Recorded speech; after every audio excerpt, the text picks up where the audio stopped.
2009, Disney wrote a check for $4 billion to buy a comic book company. $4 billion for Spider Man knockoffs and Men in Spandex. Wall Street was skeptical. Industry and analysts called it a vanity acquisition.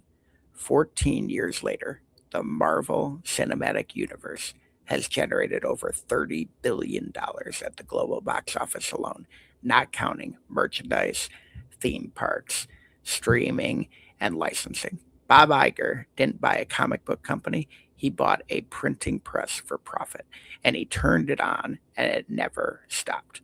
This is the most dominant acquisition in entertainment history.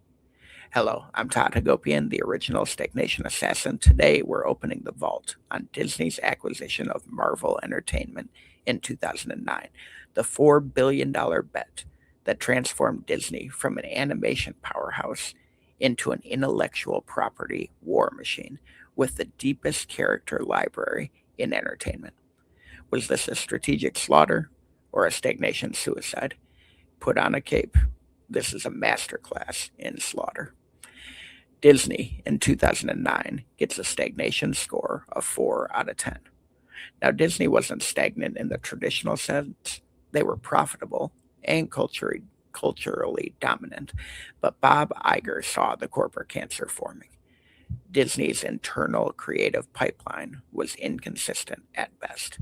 Pixar, which Iger had already acquired, was carrying the animated division.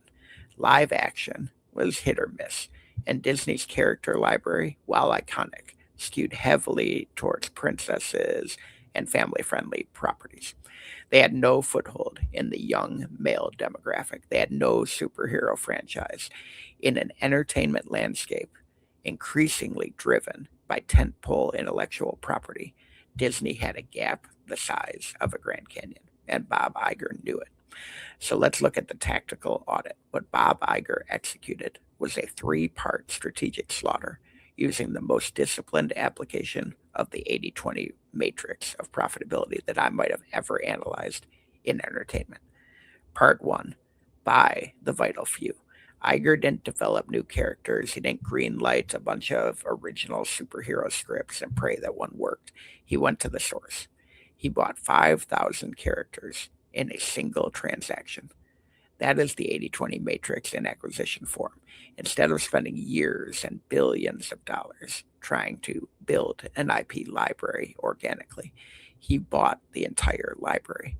The vital few characters, Iron Man, Captain America, Thor, the Avengers, were worth the entire purchase price by themselves.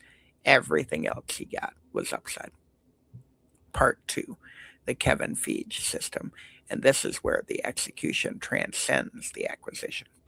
Disney didn't just buy characters, they installed Kevin Feige as the architect of a connected cinematic universe. Diego applied an amazing system, launch individual hero films to establish characters and prove audience demand. Iron Man, Thor, Captain America create a consistent tone, visual language, and narrative structure that audiences could trust and predict. Connect everything into crossover events, the Avengers that multiplied the audience of each individual franchise. This is grandiose goal setting at the highest level. Feige didn't plan a movie. He planned decade of interconnected movies, each one building on the last, each one creating demand for the next. He turned moviegoing into serialized television at blockbuster scale. Part 3, ecosystem extraction. And here's where the Disney's machine really kicks in. Every Marvel character becomes a theme park ride, a merchandise line, a streaming series, a video game, a consumer product. The movie is the marketing. The merchandise is the revenue. The same character generates profits across 7 or 8 different business lines simultaneously. This is ecosystem economics, a single IP investment returning value across every platform that Disney owns. The hot system was operating throughout. Iger was honest about Disney's demographic gap. He was objective in assessing that building IP internally was slower and riskier than acquiring it, and he was transparent with the board about the strategic rationale of the acquisition. The result was a clean, decisive, conviction-driven acquisition, not a panicked pivot or an ego purchase. Now, every audit gets a hindsight homicide. The fatal flaw here is emerging now: franchise fatigue. By phase 4 and 5 of the MCU, Disney oversaturated the market. Too many series on Disney Plus, too many characters with insufficient development, too many projects greenlit to feed the streaming beast rather than to tell the stories that mattered. Audience engagement has measurably declined. The machine that was built on scarcity and anticipation has now become a factory of content congestion. The profit parasite here is volume addiction, the belief that more content always equals more value. The early MCU worked because each release was an event. When you release a new Marvel property every 6 weeks, nothing is an event anymore. Scarcity creates value. Saturation destroys it. The Disney Marvel acquisition is the single greatest IP transaction in entertainment history, though. $4 billion for a universe that's generated over $30 billion in box office alone, with merchandise, parks, streaming revenue pushing the total dramatically higher than that. The acquisition logic was flawless. The Feige execution was historic. The ecosystem monetization was unmatched. Kill rating here, 4.5 out of 5 kills. The half kill deduction is for phase 4 and 5 oversaturation that is actively diluting the brand right now.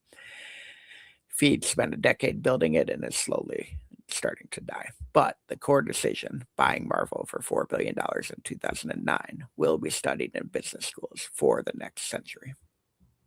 If you're looking at an acquisition and the market says it's too expensive, ask yourself, am I buying a product or am I buying an ecosystem? Bob Iger bought an ecosystem, and it paid for itself more than 7 times over, just at the box office. Head to toddhagopian.com and stagnationassassins.com. Pick up a copy of The Unfair Advantage, Weaponizing the Hypomanic Toolbox, and continue to declare war on stagnation.